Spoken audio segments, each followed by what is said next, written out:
Additional questions? Let's see, somebody, yes.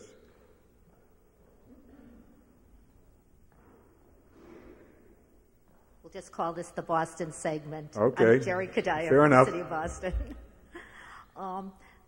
As you well know, Mr. Secretary, in Boston we have many non-citizen residents. Included among those populations are undocumented aliens.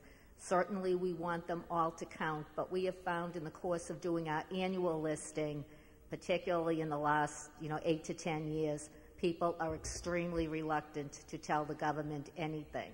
And I would really like to know from Kathy, how are you going to address this distrust?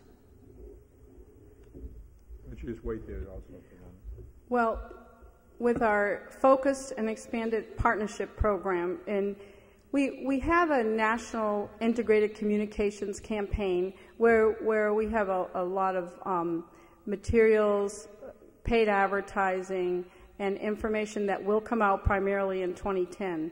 But we recognize that it will be really working with the trusted voices that provide services to those individuals, to the undocumented, by reaching out and gaining their trust and cooperation through a trusted voice in the community to help them know that it's important that they're counted so that there is the funding available to help support the services that they need to be successful in their new homes.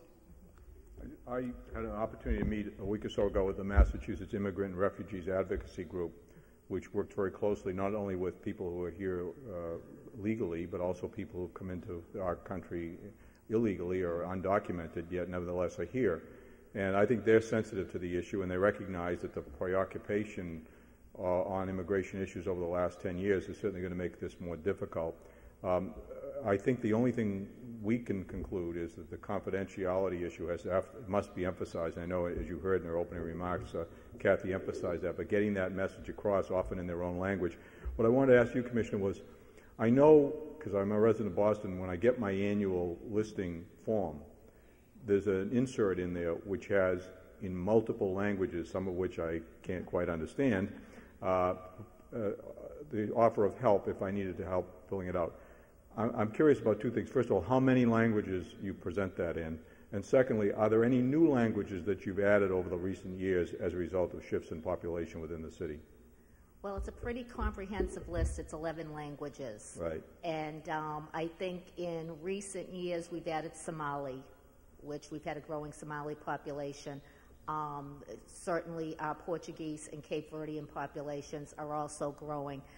But it does, the insert does give the instructions for completing our annual listing in all 11 languages. So it's been pretty successful. We actually have had some requests now for Arabic.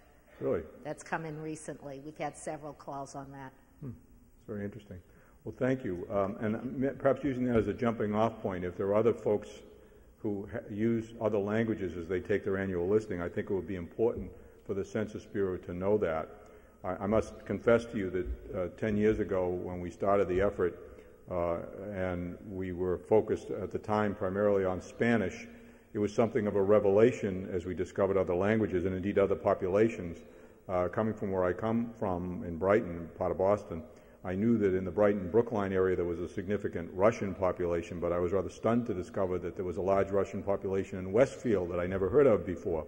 So I'm guessing that you folks might know where you have an influx of new populations, as she just mentioned regarding Somali as well as Arabic languages. And I think that information to us and to the Bureau in particular would be very important.